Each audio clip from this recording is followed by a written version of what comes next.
Drejtuesi i SPAK-ut, Klodian Braho, e nisi detyrën me thirrjen e deputetes Olta Gjaçka, ish ministre e përfshirë në disa afera korrupsioni. Mes tyre e kallëzuar për miliona euro ushqime dhe materiale të rezervave të shtetit pas tërmetit të dhëna me tender sekret, si edhe për koncesionin e portit ushtarak të Limionit në Sarand. Ndërkohë, çështja ndaj saj me objekt grabitjen e tokës shtetërore për ndërtimin e një resorti në Dhërmi, Altin Dumani e pushoi duke deklaruar se nuk ishte prova, madje doli publikisht kundër gjykatës së posaçme, por Altin Dumani i ka lënë Klodian Brahos një stok aferash të paprekura të kryera nga politikan, qeveritar, pushtetar lokal, biznesmen të mëdhenj dhe drejtues policie e drejtësie. Megjithse për ta janë depozituar kallëzime penale për korrupsion dhe lidhje me krimin, disa nga emrat që Dumani nuk donte ose nuk guxoi t'i çonte para drejtësisë. Edi Rama, kryeministri që për shkak të aferave të urdhëruara dhe të firmosura edhe prej tij, ka sot në burg ose në nënhetim 76 ministra, zëvendës ministra, kryebashkiak dhe drejtor, por vetë nuk është thirrur asnjëherë për të pyetur. Madje Altin Dumani u tërhoq dhe heshti kur Rama e kërcënoi publikisht për çështjen e telefonit. Olsi Rama i kallëzuar për lidhje me grupin e trafikut të drogës Zibraka dhe i përfshirë në mashtrimet e skemës call center, por u nxori pastër dhe nuk u prek për dosje të tjera. Angela Gaçi, sekretari i përgjithshëm i kryeministrisë, i përfshirë në aferat e landfilleve dhe grabitjen e 600 hektarëve në Bregdetin e Vlorës, në bashkëpunim me trafikantin e dënuar Artur Shehu. Shkëlzen Berisha i lidhur drejt për drejt me aferën kriminale Gërdeci që shkaktoi 26 viktima dhe mbi 1 miliard euro dëme. Dumani nuk ka guxuar ta procedojë penalisht. Ogerta Manastirliu e përfshirë në vjedhje në QSUT, në tenderët e COVID-19 dhe në 4 koncesione, sterilizimi, laboratorët, dializa dhe check-upi, por Altin Dumani nuk e procedoi. Mirela Kumbaro, ministri anona e vjedhjeve me tender, koncesione, plazhesh dhe kontrata të palishme në Butrind, firmosëse e grabitjes së tokave për ndërtime resorte, shpallate, vilash dhe fermash në zona të mbrojtura, por e pa proceduar penalisht. Frida Krifca e kallëzuar nga Olaf dhe Eurojust për 138 milion euro të IPARD-it. Dumani nuk e procedoi, ndërsa ajo vijon të jetë këshilltare në kryeministri dhe ndërton kulla. Janis Karathano, i cili përmes korrupsionit me ministrat e shëndetësisë ka marrë 150 milion euro tender dhe koncesionin 120 milion euro të laboratorëve, i përfshirë në kontrabandilaçesh dhe pastrim parash, por pa hetim nga Dumani. Tom Doshi me dosje për krime zgjedhore, pastrim parash dhe korrupsion, si edhe me kallëzim zyrtar nga drejtësia australiane, por vijon i lirë. Imer Lala, personazh kyç në dosjen 184 për manipulime zgjedhore në Dibër, i përfshirë në trafik droge dhe organizim vrasjesh, dosja e tij mbetet e paprekur. Edmonda Gjenasto, pjesa aferave me çiftin Meta Kryemadhi, Ilir Meta është arrestuar, Monika Kryemadhi është e pandehur, ndërsa Gjenasto nuk u procedua dhe u rikthye deputet. Të tjerë të paprekshëm nga Altin Dumani. Prej 3 vitesh me e kallëzime në SPAK janë edhe Pollum Salilari, Bashkimula i Gjergj Luca, Amanti Osifi, Lul Morina, Trifon Murata i Banaking, Andrea Çaushi, Eral Myftara i Blendi Gonxhe, Mirjana Sako, Flamur Noka, Ridvan Bode, Genc Polo, Genc Ruli, Dritana Golli i FSHZ-s, Rakip Suli, Ilir Gjakolli, Gledian Llati, Armando Subashi, Argent Balla, deputeti PS-s e të tjerë. Këta përfitues të fondeve dhe pasurive publike nuk u prekën nga Altin Dumani, i cili ose nuk donte ose nuk guxoi t'i prekte, duke kryer goditje selektive dhe të porositura sipas konjunkturave dhe interesave personale. SPAK ka hapur një hetim të gjerë pasuror ndaj biznesmenit të teknologjisë elektronike Ermal Beqiri dhe partnerit të tjerë Gysagasi pas dyshimeve se disa pasuri të tyre janë regjistruar në emër të personave të tjerë për të fshehur origjinën e burimeve financiare. Në qendër të hetimeve ndodhet juristia e kompanisë Soft & Solution, Gjenila Tamizi, e cila dyshohet se zotron pasuri që nuk përputhen me të ardhurat e saj. Sipas dokumenteve të SPAK-ut, Tamizi paguhet me vetëm 736.000 lekë të vjetra në muaj, por në pronësi ka apartamente të shumta dhe një jahtë luksoz Pretador 50 Skyfall, vlera e të cilit shkon deri në $950.000. Kjo kontradikt mes të ardhurave dhe pasurive ka ngritur alarmin e prokurorisë. Verifikimet në sistemin e targave dhe automjeteve tregojnë se deri në vitin 2021, Gjenila Tamizi nuk ishte regjistruar asnjë mjet lundrues apo automjet tjetër, duke forcuar dyshimet se pasuritë e saj janë ndërtuar nga burime të paligjshme përmes personave të tjerë. Hetimi i SPAK-ut synon të zbulojë pronësinë reale dhe të vendosë përgjegjësitë ligjore për pasuritë e dyshuara. Në vijim me qëllim verifikimin e të dhënave të konstatuara, të cilat rezultuan nga ushtrimi i këtij kontrolli, është proceduar me marrje në pyetje të disa punonjësve të shoqërisë EA Solutions SHPK. Këta shtetas në tërësi kanë deklaruar se njoftimet për punë i kanë parë në internet. Trajnimet e tyre i ka bërë shtetasja Gjenila Tamizi. Nga aktet, kjo shtetase rezulton të jetë e punësuar në shoqërinë Soft and Solutions SHPK. Madje në emër të saj rezulton edhe sendi i bler nga Ermal Beqiri, mjeti lundrues Predator 50 Skyfall Yacht. Pasi janë trajnuar, punonjësit bëjnë me dije se kontratat janë lidhur me një shoqëri tjetër të ndryshme nga Soft and Solutions, konkretisht me shoqërinë EA Solutions, thuhet në dosjen e SPAK-ut. Ditën e djeshme ka bërë bujë në media turke dhe shqiptare lajmi se kompania Turkish Airlines do t'i dhurojë Shqipërisë një avion të tipit Airbus A319 me vlerë tregu rreth $11.9 milion. Por në të vërtetë ky nuk është një lajm i ri. Pamfleti e ka publikuar i pari këtë informacion më 13 nëntor 2023, duke zbardhur kontratën e plotë të protokollit të nënshkruar mes dy qeverive. Ajo që po qarkullon tani është veç se një copy-paste nga lajmi ynë i përkthyer dhe i amplifikuar për efekt të reagimeve që kanë ngjallur brenda Turqisë. Megjithatë, përtej faktit se ky akt u paraqit nga qeveria turke si një simbol miqësie dhe bashkëpunimi me Shqipërinë, ai ka ngjallur reagime të forta në opinionin publik turk, ku miliona qytetarë përballen me rritjen e varfërisë dhe çmimeve. Sipas gazetës opozitare Yenicag, qeveria turke vendosi të dhurojë një avion miliona dollarësh në një kohë kur paga minimale për vitin 2026 në Turqi është nën kufirin e varfërisë dhe miliona qytetarë ndodhen të dënuar me uri.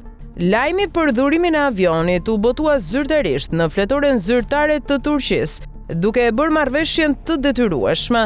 Nga ana tjetër, portali Haber Hürriyeti ngre një tjetër shqetësim. Pse një avion dhurohet për qëllime politike, kur me të njëjtën shumë mund të bliheshin të paktën 2 ose 3 avion zjarfikës për përballimin e sezonit të zjarreve në Turqi.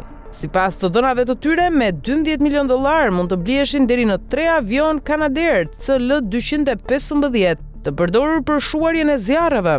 Me kapacitet mbi 5.000 litra ujë ose mund të modifikojë vetë Airbusi i dhuruar, duke e kthyer në një avion me kapacitet deri në 70.000 litra. I ngjashëm me versionet që ka në përdorim disa vende të mëdha për emergjenca.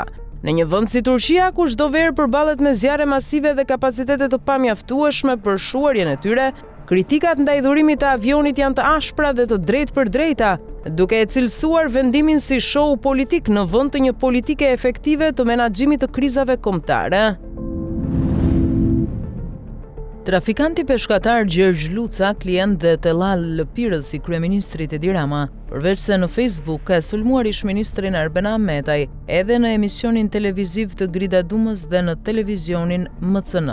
Në sulmet e tij publike, Gjergj Luca ka përmendur 2 raste të përballjes zyrtare me ish-ministrin Arben Ahmetaj, duke pranuar se shkak ka qenë kërkimi i favoreve dhe mos tolerimi i mashtrimit fiskal nga kompania Rozafa SHPK me vlerë 1.8 miliard lekë. Rasti i parë, për objektet dhe truallin e rezervave të shtetit, Ministria kishte bërë vlerësimin 1.4 miliard lekë detyrim ligjor që kompania Rozafa SHPK e Gjergj Lucës duhej të paguante në arkën e shtetit. Për këtë detyrim, ai tha se ja kishte vendosur padrejtësisht Arben Ahmetaj, por kishte refuzuar ta paguante nga që objektet e rezervave të shtetit ja kishte dhënë falas kryeministri Edi Rama për biznese punësime. Ai deklaroi se shkoi në zyrë te Ministria Pasardhëse e Financave Anila Denaj, ku gjeti 2 inspektorë të pasurive publike, të cilët i kërkuan të paguante detyrimin 1.4 miliard lekë. Por siç deklaroi Gjergj Luca, gjeti mirëkuptim me ministren Denaj dhe detyrimi u fshi si mik i kryeministrit. Rasti i dytë, më 22 dhjetor 2025 në MCN TV,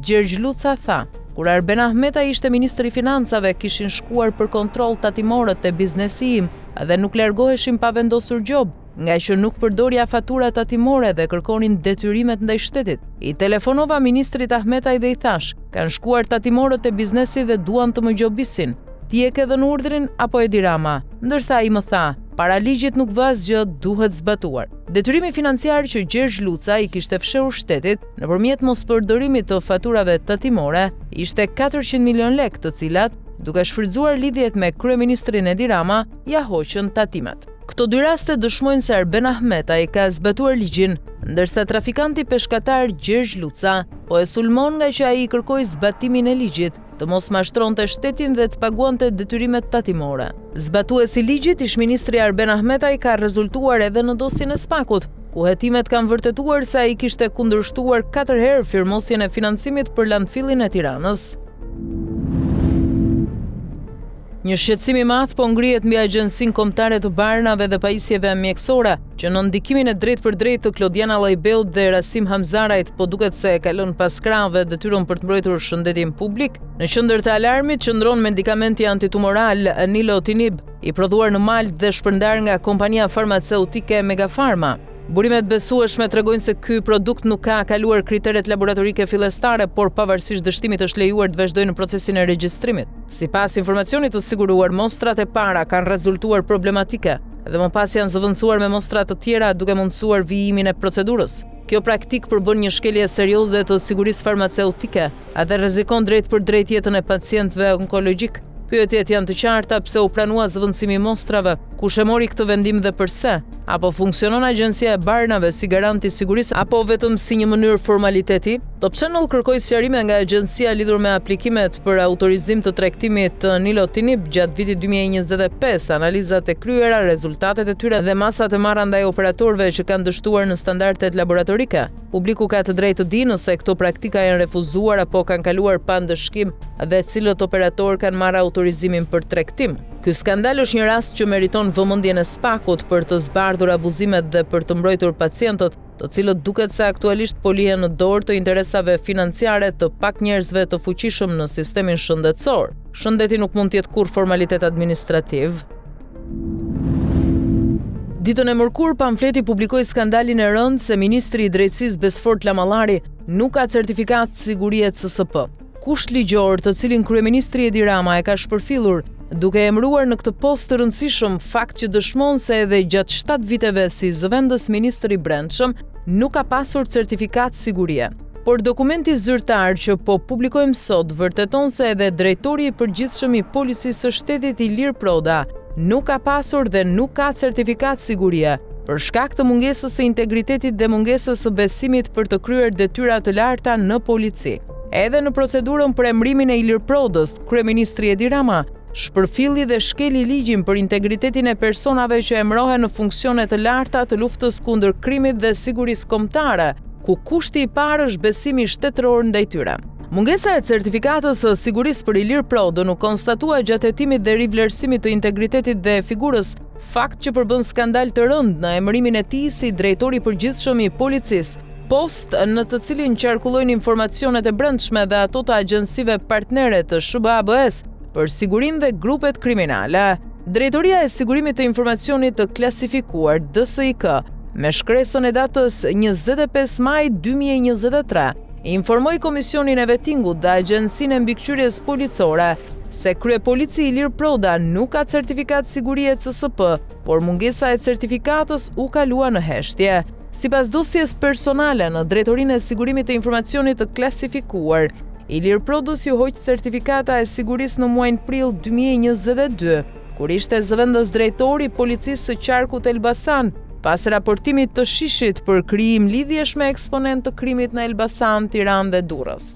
Në fund të muajit shtator 2024, një javë para emërimit në krye të Policisë së Shtetit, ish-ministri i brendshëm Ervin Hoxha si propozuesi i Ilir Prodës, kryeministri Edi Rama si autoriteti që emëron drejtorin e përgjithshëm të policisë dhe vetë Ilir Proda si aplikues për këtë post, kërkuan informacion dhe paraqitën kërkesë për pajisjen me certifikat sigurie CSP. Drejtoria e Sigurimit të Informacionit të Klasifikuar, DSIK, i vuri në dieni se Ilir Agim Proda nuk ka certifikat sigurie dhe është në proces verifikimi të figurës dhe integritetit, duke mos e pajisur me certifikat. Për këtë vendim, DSIK u bazua në informacionet që dispononte vetë, por edhe në faktin se më 17 shtator 2024, 2 javë para emërimit në krye të policisë, SPAK i sekuestroi telefonin e Ilir Prodës në kuadër të hetimit ndaj tij për lidhje me bandat kriminale të Elbasanit gjatë viteve tetor 2021, shtator 2024, kur ishte zëvendës drejtor dhe drejtor policie në këtë qark, Ky rast përbën skandal të rënd shtetëror, sepse certifikata e sigurisë CSP është dëshmia e besimit që shteti dhe agjensitë partnere të SBA-BE-s dhe NATO kanë te drejtuesi i policisë së një vendi, të cilit i besohen informacionet e klasifikuara. Nivelet e certifikatës së sigurisë përfshin informacionet e klasifikuara konfidencial, sekret dhe tepër sekret, të cilat prej 16 muajsh kanë kaluar në duart e kryepolicit Ilir Proda, megjithse ai nuk e ka këtë certifikat. Nuk besojmë se pas publikimit të këtij skandali, drejtuesit e drejtorisë së sigurimit të informacionit të klasifikuar do t'i japin Ilir Prodës një karton certifikat sigurie në ujdi me shefin e tyre Edi Rama, për aq kohë sa ai ka telefonin të sekuestruar dhe është në hetim nga SPAK për lidhje me bandat e krimit. Heshtja e ministrit të drejtësisë Besfort Lamallari përballë një emërimi kaq të ndjeshëm po kthehet në problem më të madh se vetë emërimi. Bëhet fjalë për emërimin e Indrit Dodës në krye të shërbimit të kontrollit të brendshëm në Drejtorinë e Përgjithshme të Burgjeve, një strukturë që ka në dorë sigurinë e brendshme, hetimin administrativ dhe filtrimin e lidhjeve kriminale brenda sistemit. Ky post nuk është thjesht një detyrë administrative. Ai kërkon profil të lartë profesional, formim specifik, përvojë të dokumentuar në hetim të brendshëm, siguri, procedura disiplinore dhe mbi të besim institucional të pakontestueshëm. Pikërisht këtu lind pyetja thelbësore, me çfarë kriteresh u emërua Indrit Doda dhe pse ministri refuzon të sqarojë publikisht këtë vendimmarrje? Sipas informacioneve të bëra publike, Indrit Doda nuk disponon formimin akademik dhe profesional të specializuar për kontroll të brendshëm në sistemin e burgjeve. Ai nuk ka kaluar në shkollën e administratës penitenciare, nuk ka trajnim të certifikuar për hetime të brendshme institucionale dhe nuk rezulton të ketë eksperiencë direkte në sektorin e burgjeve. Megjithatë, ai u vendos në një nga postet më të ndjeshme të sistemit pa transparencë, pa garë dhe pa asnjë shpjegim publik. Edhe më shqetësues është fakti që emërimi shoqërohet me lidhje personale të njohura, të dokumentuara mes ministrit dhe të emëruarit. Në çdo shtet serioz, një marrëdhënie miqësore apo bashkëpunimi i mëparshëm do të kërkonte të paktën vetë përjashtim nga vendimmarrja ose një procedurë të hapur për të shmangur konfliktin e interesit. Në këtë rast, asnjë prej këtyre standardeve nuk është ndjekur. Ministri Lamallari e nisi mandatin e tij me deklarata të forta për pastrim administrate, integritet dhe zero tolerancë ndaj lidhjeve me krimin. Por emërimi i pareal që mban firmën e tij bie ndesh me këtë narrativ. Heshtja e ministrit përballë fakteve, denoncimeve dhe pyetjeve publike e bën situatën edhe më problematike.